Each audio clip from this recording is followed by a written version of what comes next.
Welcome back, Westover family. I'm Tech Sergeant Kyle King from WNN, and this is your Channel 50 News. As the 439th Airlift Wing approaches the departure of General Jensen and the arrival of new Base Commander Colonel D. Scott Bull Durham, we are preparing for the change of command ceremony and wanted to make sure that military members knew this ceremony is mandatory for all personnel. Showtime for military personnel is no later than 09:15 on Sunday, June 4th at the base ellipse. Uniform for the formation will be ABUs or flight suits, sleeves down, hats on, no sunglasses. Make sure you're well hydrated, and who knows what the weather will be like, but sunscreen is always a good idea. The ceremony will officially begin at 1000 hours. Due to full-time manning shortages, the base clinic has changed its operating hours. We have WNN's Senior Airman Monica Ritchie on location at the clinic to tell us more. Airman Ritchie, what's going on at the clinic? That's right, Sergeant King. The clinic is now open for walk-ins Monday through Friday from 1300 to 1600. Every Friday before the UTA, though, they'll have extended hours from 0730 to 1530. I'm Senior Airman Ritchie with the Westover News Network. Thanks, Airman Ritchie. Exciting news for military veterans. Starting Veterans Day, November 17th, 2017, all veterans that have been honorably discharged from the military will be able to shop online at www.shopmyexchange.com. Please take advantage of the great savings while still helping contribute money to the NWR activities. Please visit vetverify.org to see if you are eligible for this great benefit. And finally, as summertime approaches, we have a change in policy for motorcycle riders. Riders, as long as you have a valid state motorcycle license, you are no longer required to attend the basic motorcycle rider course to ride on a military base. You are, however, required to create an account in AFSAS so that your information can be entered in the Motorcycle Unit Safety Tracking Tool. Must. Once enrolled in the system, you'll have 1 year to obtain a certificate in the Intermediate Motorcycle Riders course. For more information, talk to your unit safety representatives, and keep in mind that these courses will fill up quickly. Well, that's all we have for you this month. I'm Tech Sergeant King from WNN, thanking you for tuning in. Aim high.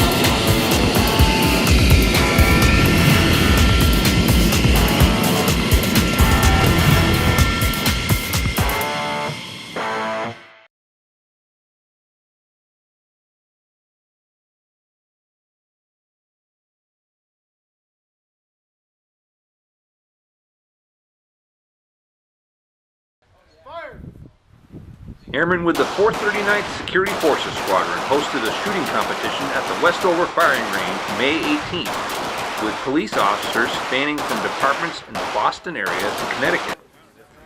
According to Senior Master Sergeant Randy Bates, the competition raised money for the family of Tech Sergeant Matthew Daigle, a Security Forces Squadron airman and a Massachusetts State Trooper who passed away suddenly earlier this year.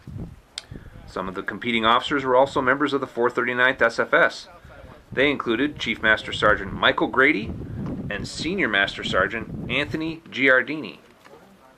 Bates, who was on the verge of retirement during one of his last days at the firing range, said the competition was a good way for him to wrap up his 32-year career in the military. "This is about helping Matt's family," he said. "This is my second year arranging this tournament. What happened to Matt was so sudden. I'm glad I could be part of this event before my retirement." The goal of the competition was to raise $2,000 for the Daigle family.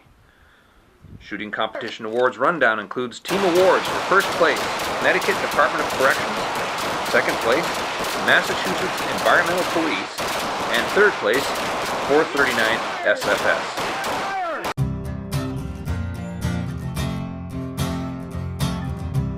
Hi, my name is Zach McAllister, and I'm just here to share a few details on the relaunch of the Get One Now peer referral program for you.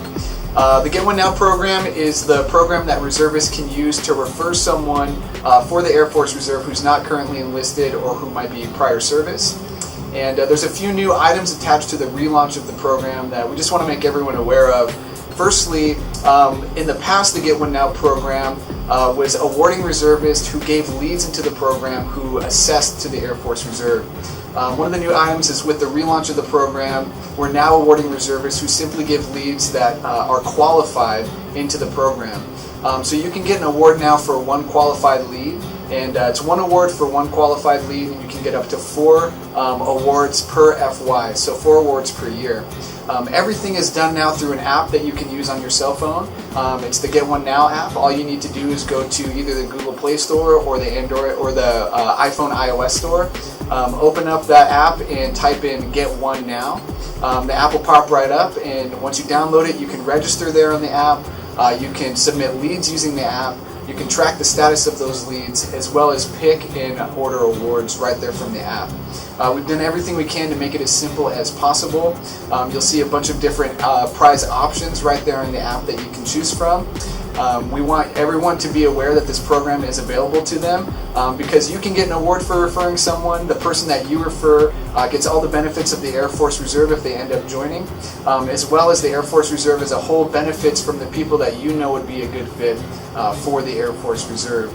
So go to the Android or iOS store, download this app. You can also use the desktop version to engage in the program. The website for that is getonenow.us. So please go register for an account. If you know someone now who you know would be a good fit for the Air Force Reserve, please use this program to refer them. If not, just register, get the app on your phone because you never know when you might come across someone that would be a good fit for us here, and we want everyone to be ready for that. So thank you for engaging in the program, and visit getonenow.us for any more info that you might need. We appreciate your time. Thank you.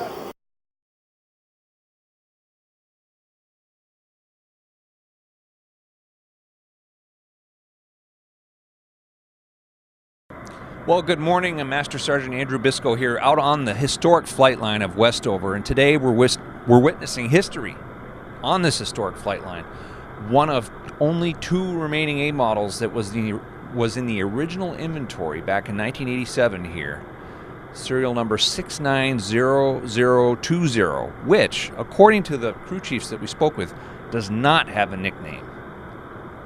But 020 is getting ready to leave here today for its long and final flight to the Boneyard at Davis-Monthan Air Force Base, Arizona. It will join thousands of airplanes there for good as it lands. Its final landing in the desert of Tucson, Arizona. This morning we're witnessing a historic moment also because it is the oldest C5 left in the entire Air Force inventory. 48 years old. And according to our maintenance friends, it has accrued 21,775 flight hours. That's a lot of time in service to our country. Thousands of landings, including 5,454 full stop landings. That's a lot of wear and tear on an old bird. As we see these A models go away, with their trademark sound that we've heard, that people around Westover have heard for 30 years, it will be going away, but what will be coming in is the future. The C5M Super Galaxy, of which out here on the ramp today there are 4 actually. Not assigned to us yet, but one of which is being used to fly around the local area with our crews aboard it. It's a Travis Air Force Base C5M. Ironically, of course, it was here at Westover at one time as a C5B model. It's 840060, and it's back here as an M model from the 60th Airlift Wing, the 60th Air Mobility Wing at Travis Air Force Base, California. The 60th is also joined by an associate unit there, the 349th Air Mobility Wing. So what we see today here is 69020 going off for her last flight to Tucson, Arizona. And we see, of course, the M models slowly taking over. And once June arrives, we should, according to what we're hearing from our maintenance friends and Lockheed Martin, we should be getting our first M model Super Galaxy to usher in yet another aviation milestone here at Westover. All right, and we understand that this is one of the last two original C5s that were here when they got here 30 years ago. Correct. And how many years have you worked on this one? I started working on this back in 2003 when we had it. 2003? Correct. And then when it went away and then I had my choice, I picked this one when it came back for to be the final crew chief of it. Now, does this one have a nickname? I know 448 is called, they call it 448. Is this one called Good and Plenty 20 or anything? Or No, just 20? just 20. So it's been a good performer though, I understand. Yes. I had no issues launching this. And it figures the last day we were launching it, I have the first issue ever. Really? Yes. So we're having a bleed duct taut. So once we get that done, and hopefully it'll go. And are you going to go down there with them, or are you going to stay here? I'm going to stay here. And this is, I understand this is one of our crews taking it down there? Correct. So we had a crew go the first time to train the people down there to work on it, to ground handle it. So now, from now on, I don't think we're going to be sending maintenance with it. Is there anything else you wanted to mention about this plane besides the fact that I know you're going to miss it, right? Correct. So I'm just getting ready because I'll get the first M model when it comes back. So you look at this as kind of a good change. Yeah, but it's sad to see this one go. So this is, so far I've seen all the A models go from here. It's kind of sad, but miss them. But those M models are coming pretty soon. Yes, I believe we should get our first one in June.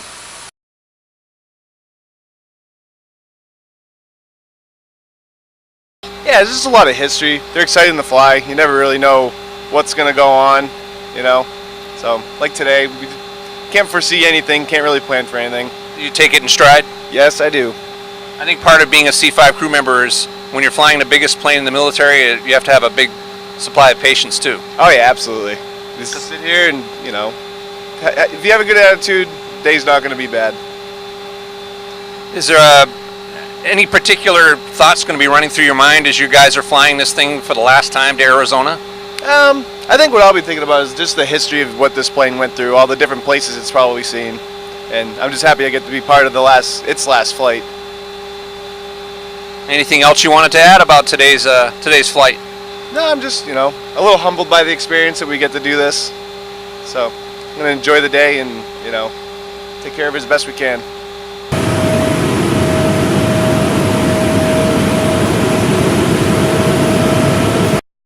Davin was like kind of on this one.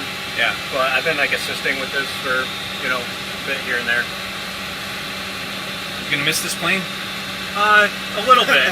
A little bit. The A models have a lot more problems, so there's like good and bad, you know, there's familiarity, so Yeah. just expect the unexpected, but I'm not going to be too sad of it. You looking forward to the M models? Yeah, I'm just excited for the new challenge and, you know, just learning how all the new operating systems are and stuff. Yeah. It's supposed to be a lot more efficient, so we might have shorter ground times or longer days, you know, when you're going on missions and stuff like that. Well, I saw one flying around yesterday. It sure is impressive to watch it lift up into the air and get up so quick. Yeah, for sure. The thrust is a lot more powerful than these engines, so definitely makes it for a, you know, faster flight. How long have you worked on C5s? About 8 years now. 8 years? Yep. I've been in art here for about 6 years.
started my adventure in the Air Force Reserve as a payload system operator. Flight medic in the Air Force Reserve. I'm a pilot for the Air Force Thunderbirds demonstration team. We do a lot in a little bit of time, and we have to do it very efficiently. It's a very exciting career. The Reserve gave me the opportunity to learn something totally different from what I did. The training in the Air Force Reserve is second to none. The most exciting thing in the Air Force Reserve is to be able to travel. It gave me the opportunity to go to college. That was definitely a bonus. And the Air Force Reserve gave me all those opportunities, and then even more. Start your adventure in the Air Force Reserve.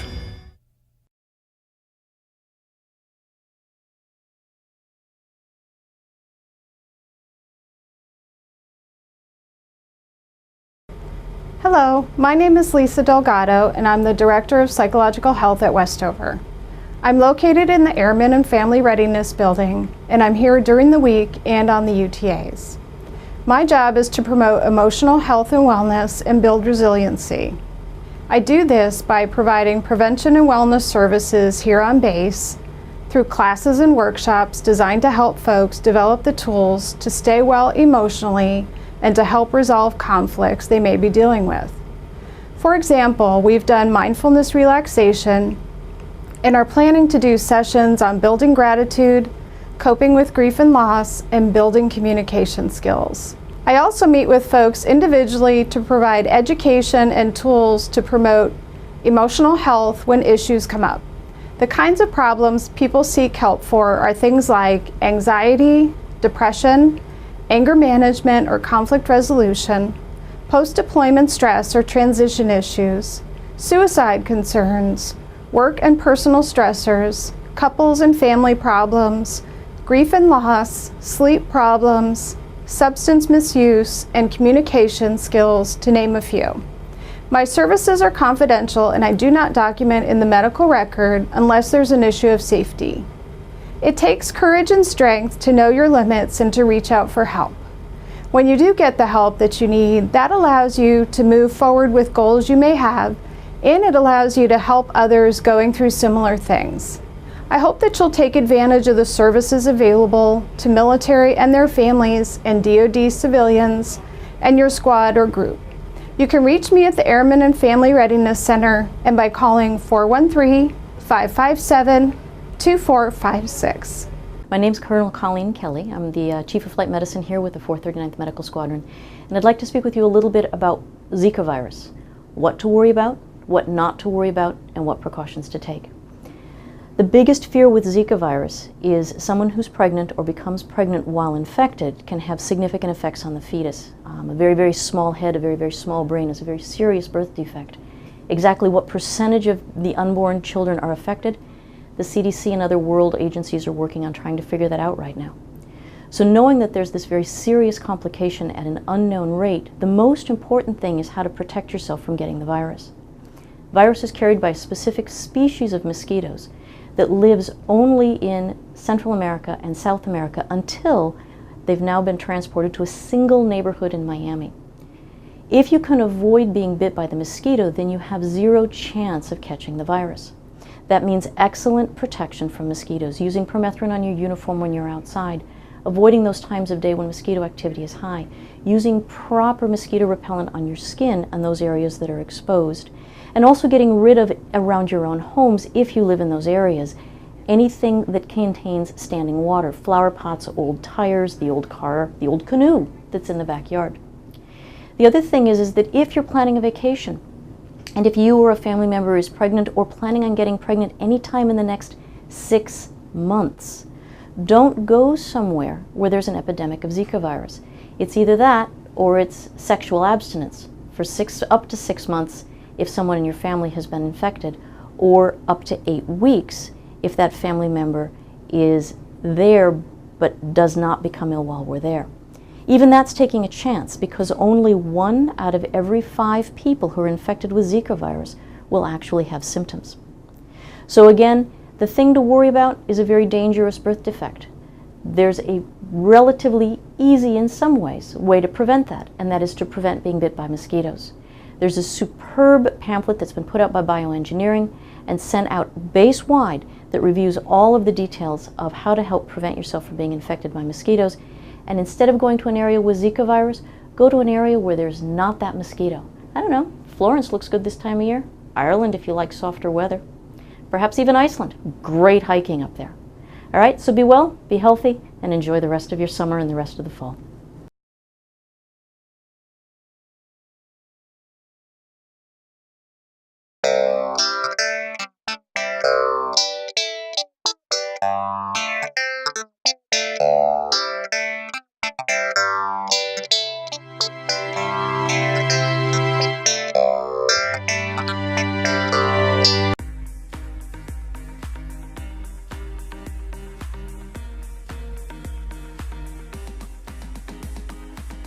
Did you know there's an outdoor rec at Westover that's part of your benefits package?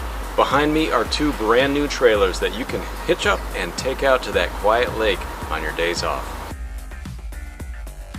This new camper easily sleeps 4, has a convection oven, TV, for whatever reason I don't know, because you'd want to be outside if you're camping, but it's got all the amenities. It's got a shower as well.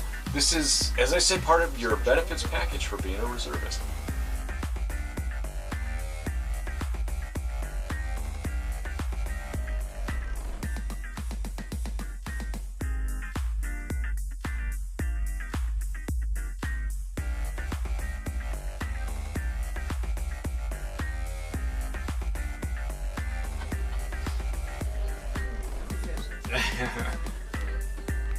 Let me flip that around too. Right?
Welcome to VA Voices, a periodic news and information series for those serving in uniform, retirees, and veterans across the state of Massachusetts.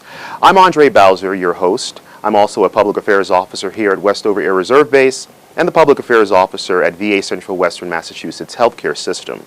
Our guest today is Mr. John P. Collins. He's the director of the VA Central Western Massachusetts Healthcare System, and he's also a 30-year Army veteran. Mr. Collins was in charge of hospitals in Germany, essentially occupying a one-star billet in his job. And can you tell us a little bit about your military experience as well as how you came over to the VA? Sure, Andre, thank you for having me.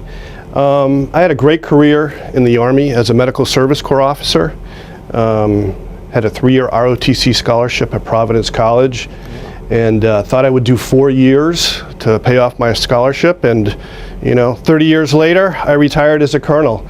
As a Medical Service Corps officer, I went back and forth between the field, as we say, infantry divisions and combat support hospitals and the such, and as an administrator, healthcare executive in hospitals, so commanding hospitals and being the administrator for hospitals. At the height of my career was when I was first stationed over there in the 3rd Infantry Division in the early 80s.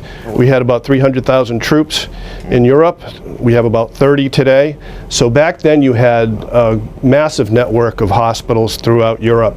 When I went later in my career as the Chief of Staff of Landstuhl Regional Medical Center, which is our major medical center that takes all the casualties from conflicts in Iraq and Afghanistan, That was really the only standing large medical center in Europe.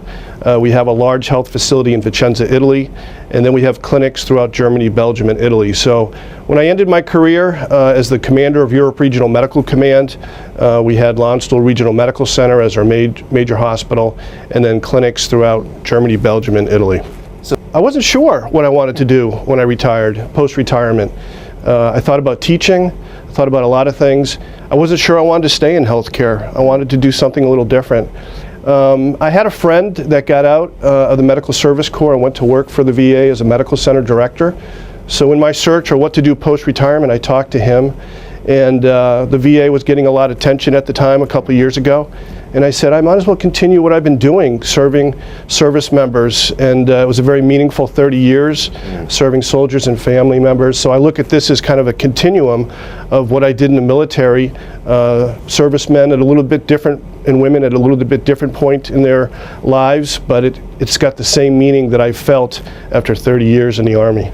And it seems almost seamless in that you could very well be taking care of some of those soldiers you took care of in Germany. Yeah. If they are now veterans in the Pioneer Valley region. Well, starting broader, you know, the VA has three major organizations to it. You have the Veterans Health Administration, that's us medical centers, 150 in the country, and many CBOCs or community-based outpatient clinics, so that's healthcare.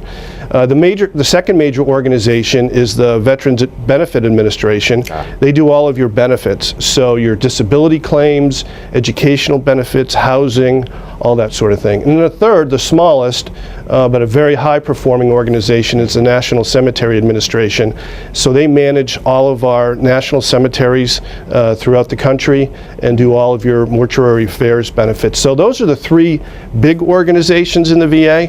In terms of the VHA, in Massachusetts, we have 3 VA medical centers. Boston is a large level 1 medical center that has all of the specialties. Then you have Bedford, which is a smaller organization like ours, which is VA Central Western Massachusetts. In our system, we have the main campus here at Leeds. We have 3 clinics out here in the west, Springfield, which is a large clinic, and then we have 2 smaller clinics, Greenfield and Pittsfield.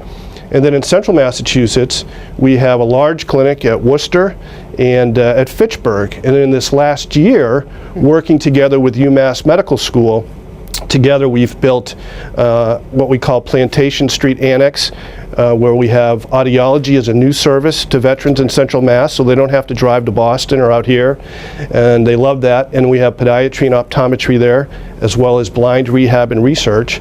And then recently we opened up a new clinic right on the campus of UMass Medical School on the 7th floor of their ambulatory care center, where we have mental health, folks from our HUD-VASH or our homeless program, and we were working with UMass Medical School to jointly share some specialties with them so that we can get veterans access to care that I may not have in my system and prevent them from, you know, riding up and down the highways to Boston or Connecticut. So that's my vision there.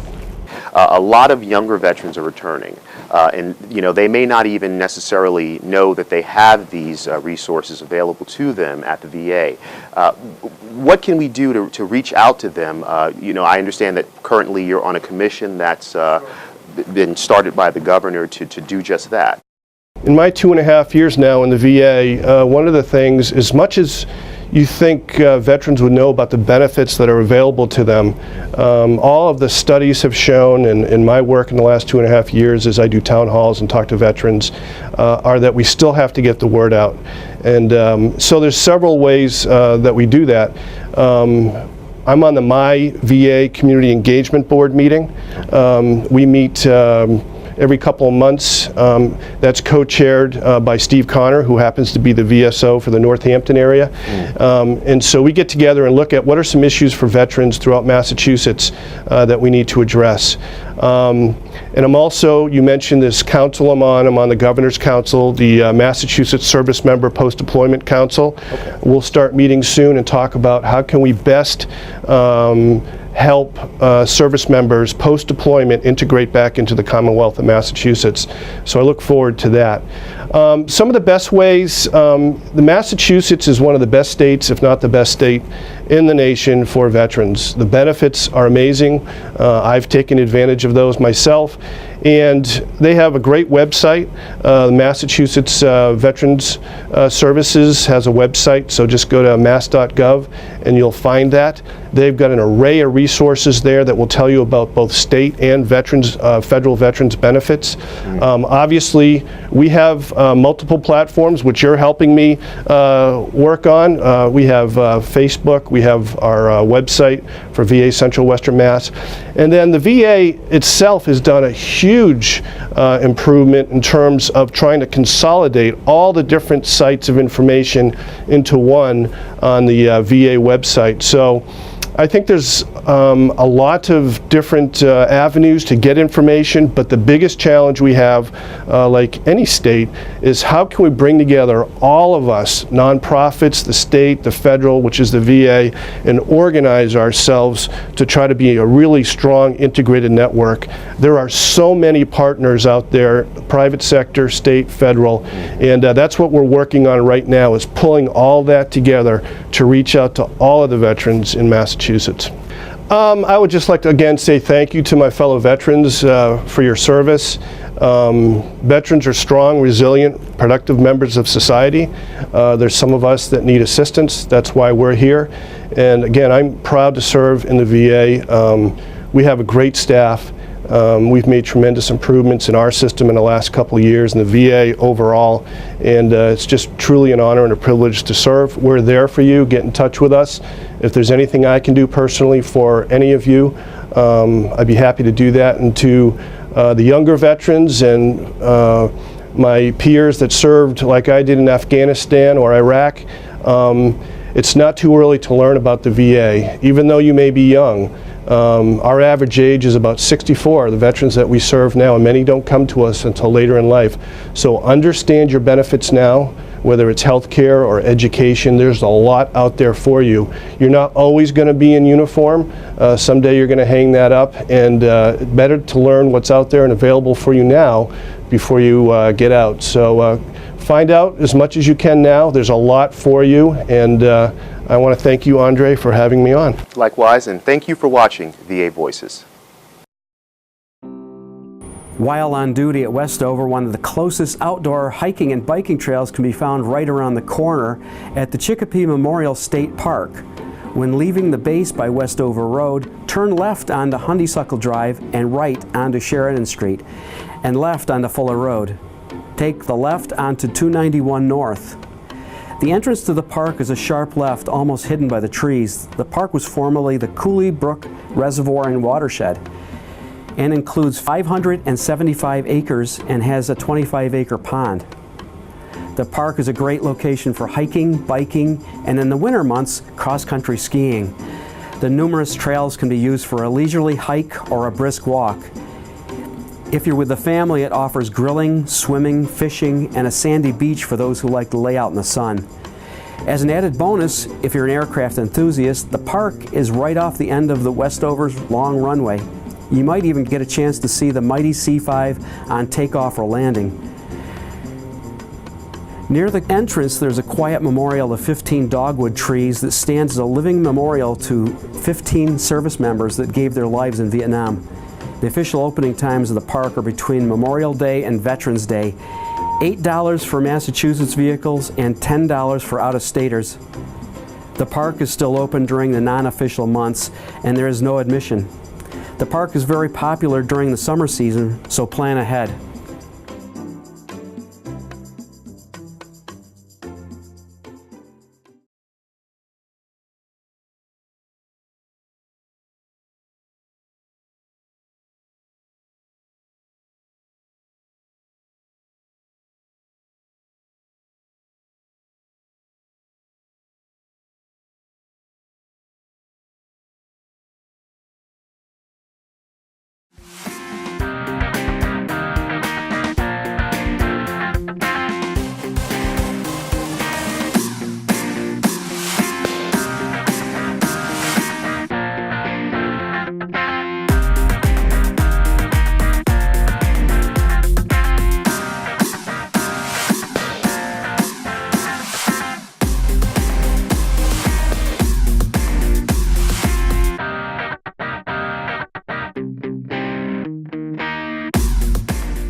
Nabisco here at the Westover Club, also known as the Heritage Hall. These are old, obviously old, newspapers of the former Westover, which back then was Westover Air Force Base. We are now called Westover Air Reserve Base. By most people, you still see some of the old highway signs that say Westover Air Force Base, but the Pentagon knows us as Westover Air Reserve Base. Back then, the Pentagon knew us as a great, big, huge, sprawling B-52 bomber base. As a matter of fact, this particular edition of the Springfield Republican newspaper came out just a few months after these brand new B-52s arrived here, right off the Boeing line from Washington State. Westover was only one of 3 bases in the entire Air Force at that time to be selected for what was then the brand new bomber of the day. And as you can see in this large photo here, there's the hangars, which are still here today, and then atop one of them, the base hangar, is the old control tower, which, as we all know today, is located closer to the flight line.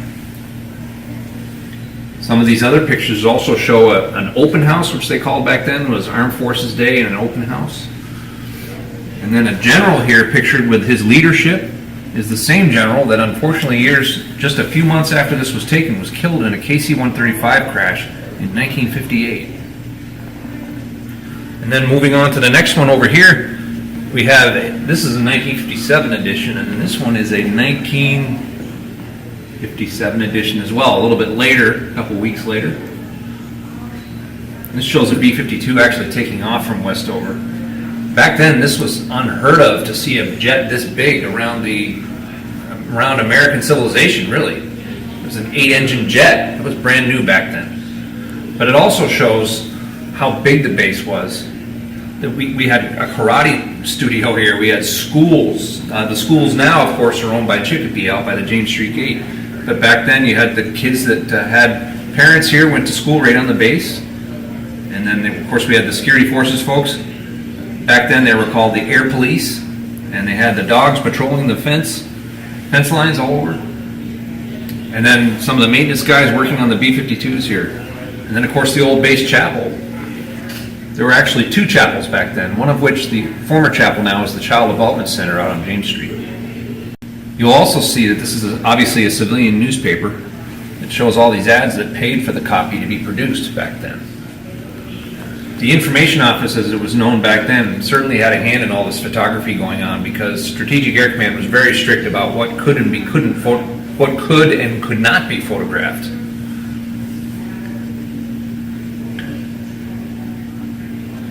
Westover was the home of 8th Air Force Headquarters, so it was a very large base with a lot of airplanes, but a lot of generals too.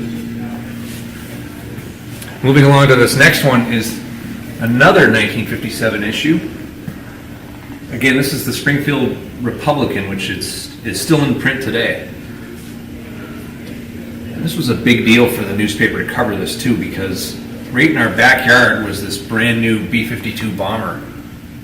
45 of these bombers would be stationed at Westover from this time until 1974, when Vietnam wound down, the base realigned, and the B-52s left, and we became an Air Force Reserve base. Also here in this picture is General's Row. General's Row still stands today, but it's owned by the city of Chicopee. Before that it was owned by the Navy. And before that, of course, it was owned by the Air Force with a 3-star general and a 2-star general and a couple of colonels living in the other houses. Down here is a picture of a B-52's tail sticking out of a nose dock. These nose docks are still part of the base landscape today, but not part of the Air Force landscape. They're owned by the Westover Metropolitan Airport on the south side of the base. Some other neat pictures here show the base library. There was a base post office, there was a base commissary, and there were thousands of people who lived here on the base. By the 1960s, the base had grown to about 30,000 people. Yes, that's 30,000. And that included all the people that were stationed here and all the family members and the civilians that worked here. It was a huge operation. And then the last display we have here is showing another fixture that's still here today for us, especially for those of us in maintenance. This hangar's still here. It's now called the ISO dock. As you'll see, there's no pull-through hanger in the picture because there was no pull-through hanger until 1990 when the C5s came here. In this picture here, you'll see that they had SAC operations in the fuel cell hangar, and they called it back then Jumbo or the DC hangar. And there's a KC-97 tanker here parked in front of the hangar, and then a B-52 tail sticking out of the back. Like the C5s, they could fit most of the plane right in the hangar. Because the B-52s and tankers were so large, a lot of times the pilots would go into proficiency classes and proficiency time, and they would accrue that time in these smaller planes right here. T-33 Shooting Stars, which were trainers back then. So it would cost the Air Force significantly less for them to get some of their proficiency time done in these smaller planes, which were based here. And you can see, of course, the big ads here that paid for all these pictures. And you can just see the enormity of the operation that we had back then. For those of you who might have kids that went to school here in Chicopee, the Bowie School is pictured here. That's named after a Master Sergeant who passed away in the 1950s, Master Sergeant Herbert Bowie. The schools are now owned by Chicopee. Back then, the Bowie School and the Sweeney School next door, both named after Air Force veterans, were in full operation with the Air Force. Those were turned over to Chicopee in 1973 when the base became a reserve base. Back in 1963, Westover had B-52 bombers assigned here. One of those B-52s unfortunately crashed in Maine in January of 1963. B-52s each carried 4 50 caliber machine guns. One is seen right here. Later B-52 models had a cannon in the back to defend the airplane, and even later than that, a turret that was remotely controlled from the front by the gunner. But back in 1963, B-52C models, of which 35 were based at Westover, employed 4 50 caliber machine guns. And during this crash, the airplane was entirely destroyed. 6 American airmen were killed, 2 survived. One of the 50 cals made it, and here it is. This is a display of it here. This was made possible by a group of dedicated Westover folks wanting to keep history alive, Westover's history alive. And this plaque here commemorates the flight of those brave airmen in that cold January 1963 morning when they took off for Maine and the airplane crashed. Temperatures went well below zero. The 2 survivors of the air crash only survived because they were able to wrap themselves in survival gear and parachutes. 1 survivor is left living today, Captain Adler. The aircraft commander, Colonel Bully, passed away just a few months ago. The crash site is located in Greenville, Maine, about 6 hours from here. Going up north, you go up to Bangor and then bear left and keep going north a little ways.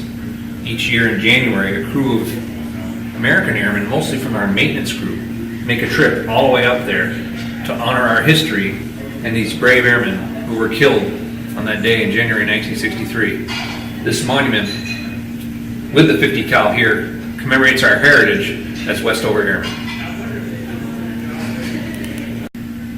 Well, I hope you've enjoyed this trip down memory lane, and I'm Master Sergeant Andrew Biscoe here from the Westover Club.